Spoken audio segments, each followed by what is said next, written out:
Nasir dahulu diharamkan Ikhwanul Muslimin, ditangkap berpuluh-puluh ribu orang yang jadi punya Ikhwanul Muslimin, disumpat di suatu penjara besar, dia panggil Liman Turrah. Liman Turrah ini nama yang cukup menakutkan. Satu penjara besar, Liman Turrah. Syak saja, ada bukti saja, kita jumpa sebarang apa saja yang ada kaitan dengan kaum muslimin dimasuk dalam tu. Ada yang mereka dijadikan sebagai makanan kepada anjing-anjing yang mereka jaga untuk menyerang orang. Ambil orang campak dalam kandang anjing, anjing makan. Itu yang saya kata, saya sempat belajar dengan anak Syekh Najib tersebut. Syekh Najib Muti'i, ulama besar yang dapat menyambung ulasan kitab Al-Majmu' Syarh Muhazzab di penjuzuk yang ke 16, 17, 18, 18 sampai 27. Dia yang menyambung tu, dia terlibat dengan kaum muslimin. Yang saya tengok sendiri, dia cabut buku ni, bukan 10 dia cabut, kuku kaki cabut. Itu yang saya tengok sendiri. Setiap kali dia bercerita, dia akan menangis, Boti cerita balik kekejaman yang aku pun tahu semua. Seperti maka timbul penentangan kerana kezaliman. Sama dengan yang berlaku sekarang, kita nampak yang berlaku di Syria. Zaman Hafiz al-Assad bapa pun tak ada kebebasan, penekanan, bersuara tak boleh. Itu yang ulama-ulama lagi ada. Okey. Nak biarkah keadaan begitu berlaku demikian, tak buat ada suatu usaha ke arah nak mengembalikan balik manusia kepada ketenangan, keamanan, keteraman, hukum Allah dilaksanakan? Mesti ada. Itulah saya katakan, tengok mengatakan bahawa bila berlaku pemberontakan begitu, tengok apakah syarat-syarat yang boleh dikatakan orang itu pemberontak yang halal darah dia.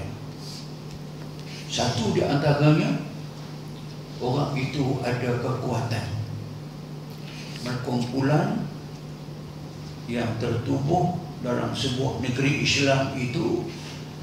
Mereka ada zu quwwatin wa syaukatin. Maknanya dia boleh buka, dia ada kekuatan, dia ada senjata.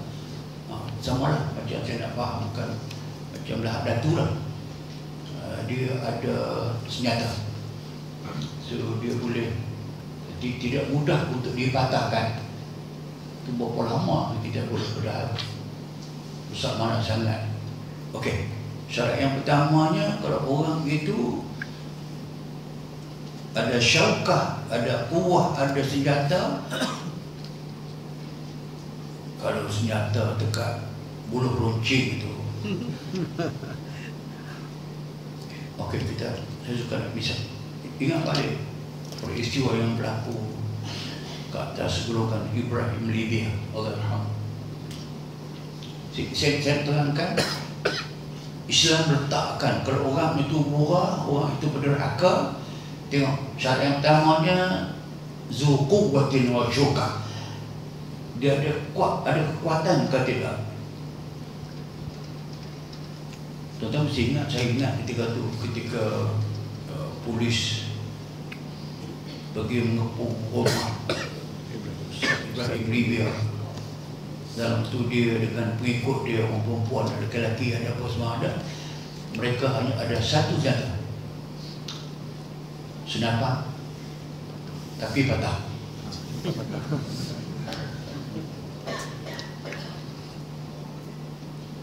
Kalau tak patah tu repot. Ini boleh patah. Okey, ada satu langkah dapat patah. Yang ramai dalam tu perempuan, kanak-kanak, orang tua-tua. Polis datang pada ketika itu. Pakai filem dah keluar,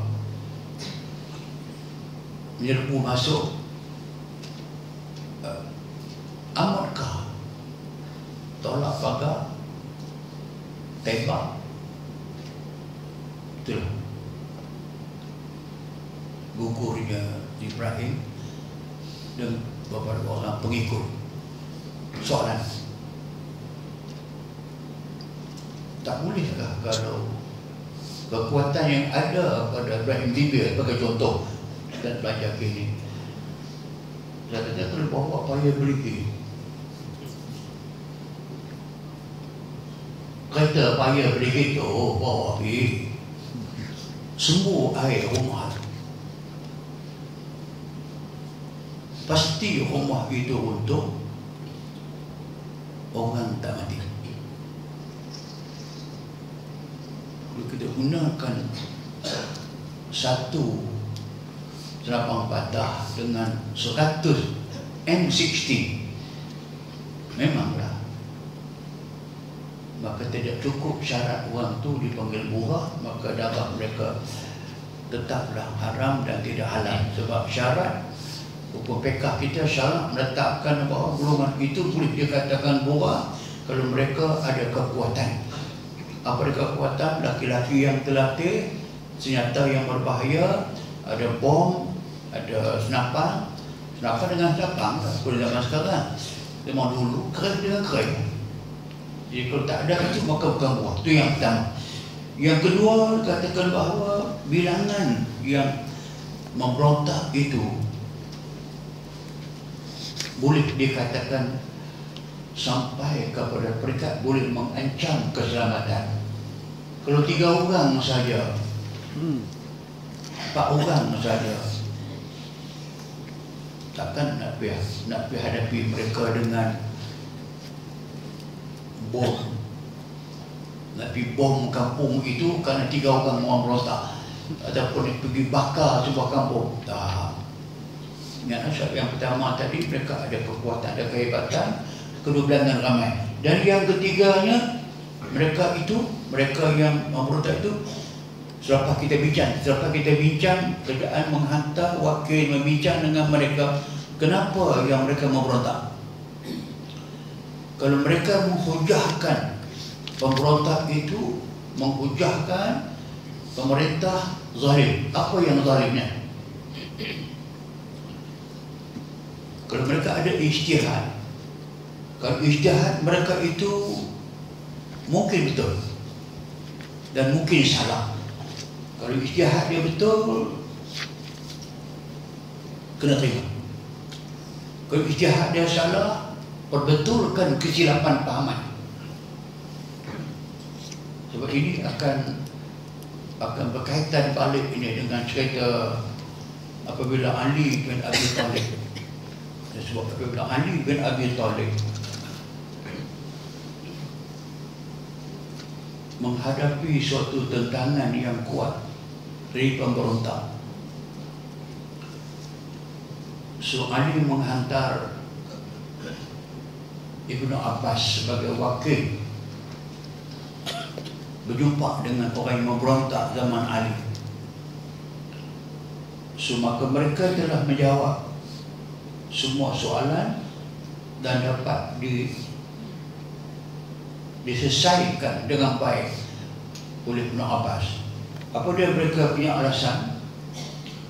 Pertama, pemberontak zaman Ali mengatakan bahawa kami tidak taat kepada Ali kerana Ali telah menggunakan orang sebagai hakim penyelesaian kepada hukum Allah, sedangkan Allah Ta'ala menyebut jelas dalam Quran mengatakan bahawa hukum adalah hukum Allah Ta'ala. La hukma illa lillah. Jadi berpegang dengan satu ayat, Ali telah melantik Abu Musa al-Ash'ari sebagai wakil dia menyelesaikan masalah ummah, dengan Muawiyah melantik wakil dia juga, nama dia Abu bin As. Itu pada ijtihad mereka salah.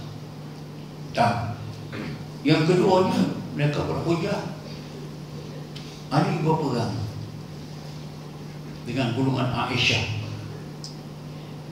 Satu peperangan pergi Mawqi'ah Al-Jamal. Mawqi'ah Al-Jamal ini peperangan Aisyah menjadi ketua perang. Dia duduk berada di atas unta Jamal. Maka Mawqi'ah, peperangan itu dinamakan Mawqi'ah Jamal. Ali menang. Tawan Aisyah, tawan askar Aisyah. Tapi Ali tidak menjadikan mereka tawanan seperti biasa yang Nabi buat. Ali salah. Dua. Yang ketiga, Ali telah mengisytiharkan, dia tak mau guna perkataan Amirul Mukminin. Mereka kata kalau dia bukan Amirul Mukminin, apa? Amirul Kafirin. Maka Ali kufur. Atas tiga alasan itu, kata pemberontak itu, kami tidak taat kepada Ali, kami perang kepada Ali. Tapi mereka sedar mengatakan yang wakil itu adalah Ibn Abbas. Ibn Abbas ini orang yang pintar, yang menghafal Quran, menghafal hadis. Maka dia jawab ketiga-tiga. Dia jawab hujah dengan hujah. Dia kata, yang kamu kata Ali melantik hakim daripada manusia, itulah yang Quran suruh, yahkumu bihi zawa adlim minkum. Kalau berlaku suatu krisis antara kamu, selesaikanlah dengan kamu melantik zawa adlim, seorang yang layak untuk membuat keputusan. Sama juga bagi rumah tangga yang sedang berkrisis, Allah Ta'ala kata, fab'asu hakaman min ahlihi wa hakaman min ahliha in yurida islaha yuwaffiqillahu bainahuma. Kalau kau nampak pasangan ini semakin hari semakin retak, semakin nak pecah, pemerintah yang berkuasa tempatan hendaklah segera melantik seorang hakam. Kalau Allah suruh buat demikian, Ali pun buat demikian, salahkah Ali? So, mereka diam. Adapun yang kedua, kamu sebut mengatakan Ali menang dengan Aisyah. Aisyah tak ditawan. Barang-barang yang ada pada Aisyah itu tetap kamu tak jadikan tawanan. Kamu lupakah mengatakan bahawa Quran menyebut An-Nabiyyu awla bil mu'minin min anfusihim wa azwajuhu ummahatukum. Nabilah yang sepatut kamu utamakan. Dalam semua hal, hadis Nabi diutamakan. Sedangkan azwajuhu, isteri Nabi lepas Nabi wafat, ummahatukum, ibu kamu. Layakkah ibu kita tawan? Layak harta ibu kita ambil sebagai rampasan? Mereka diam. Yang ketiga, Ali tak pakai nama Amirul Mukminin. Kamu buh nama Amirul Kafirin.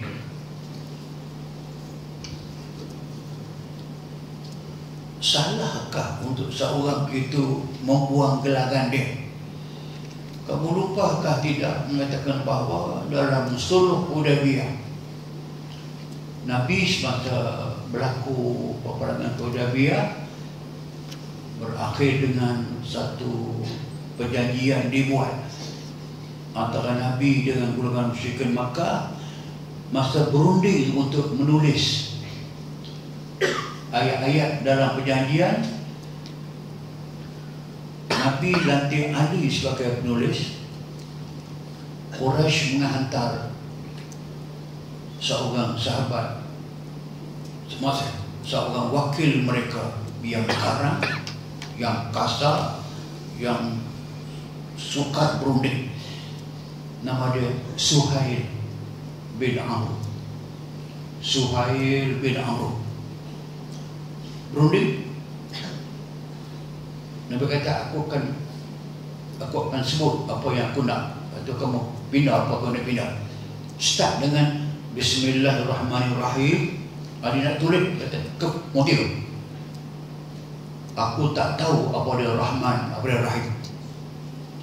Pola. Aku nak Bismikallahumma.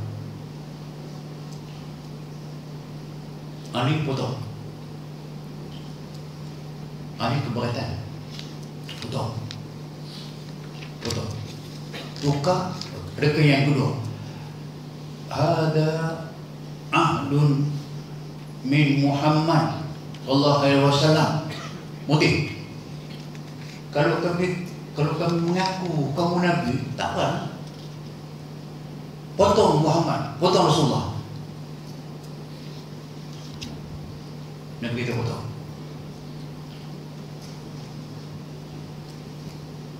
Umar mengamuk. Umar kata, dah ni aqta unqa.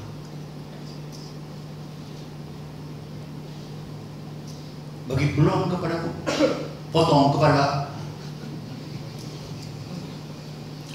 Nabi tenang keadaan. Dia kata tak apa. Buat Rasulullah, tinggal Muhammad. So yang tadi itu pandangan nubuwah itu yang saya berkenan sangat.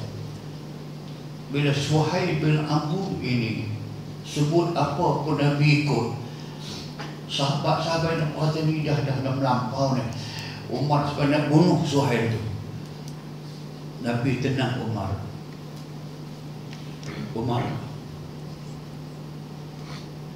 Jangan. Tak lama lagi kamu akan lihat laki-laki itu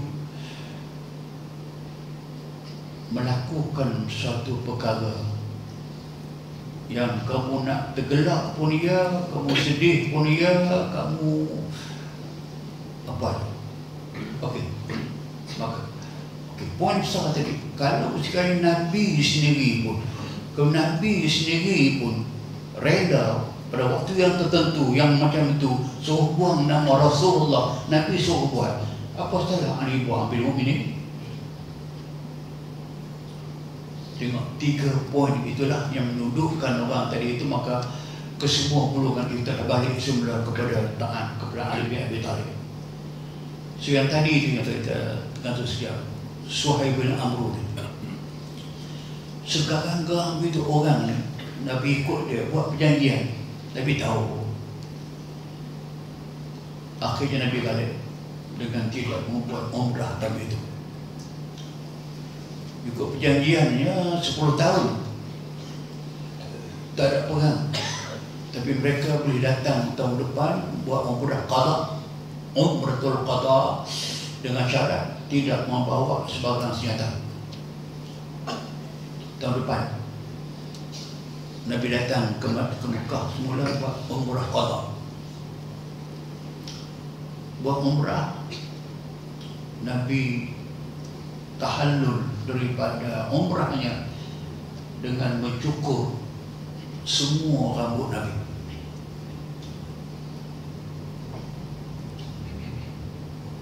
rambut yang dicukur itu telah direbutkan oleh para sahabat lebih teruk daripada budak-budak nakal yang berebut buah guling.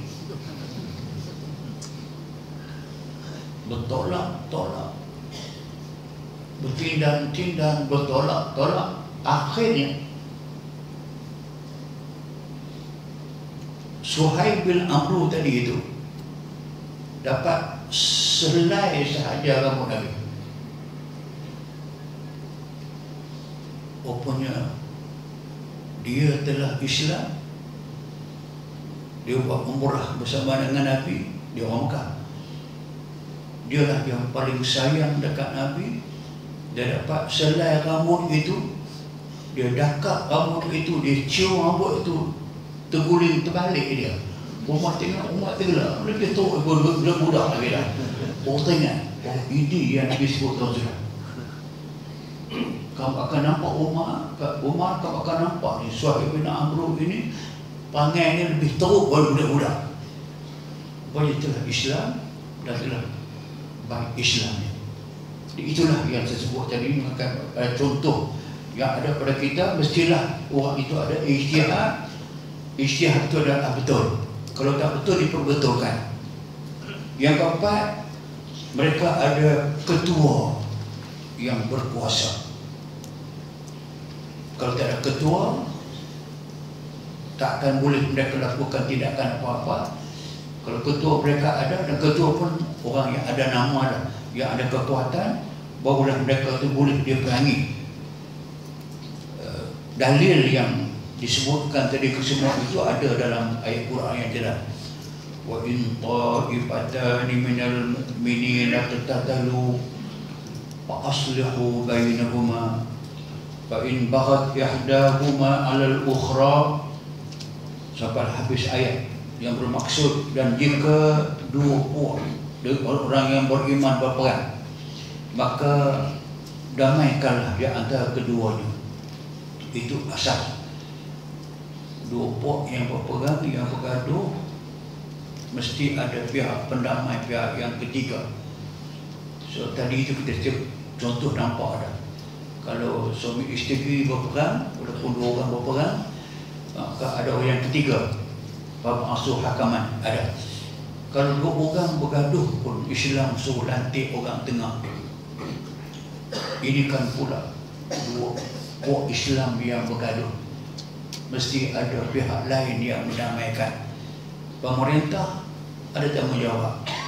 Kalau ada puak dalam pemerintah itu yang melakukan yang tidak baik, maka dia Pak Aslihu, taklah dia damaikan kedua-duanya. Jika salah satunya berlaku zalim terhadap yang lain, maka lawanlah orang yang zalim itu sehingga ia kembali mematuhi perintah Allah. Tentu tahu di antara dua, takkan dua-dua betul, takkan dua-dua salah. Mesti ada yang betul, ada yang salah. Pemerintah boleh menentukan. Ada golongan yang zalim memang tak betul, itulah yang diperangi. Jika ia kembali patuh, maka damaikanlah di antara keduanya dengan adil menurut hukum Allah, serta berlaku adillah kamu dalam segala perkara. Sesungguhnya Allah mengasihi orang yang berlaku adil. Itu mana asas syarak. Ada ayat yang menyuruh pemerintah, mewajibkan pemerintah mendamaikan golongan yang bersengketa. Dan kalau pemerintah sendiri zalim, tadi ada golongan rakyat itu perlu memperbetulkan pemerintah. Ini yang dalam hadis Nabi lain dikatakan,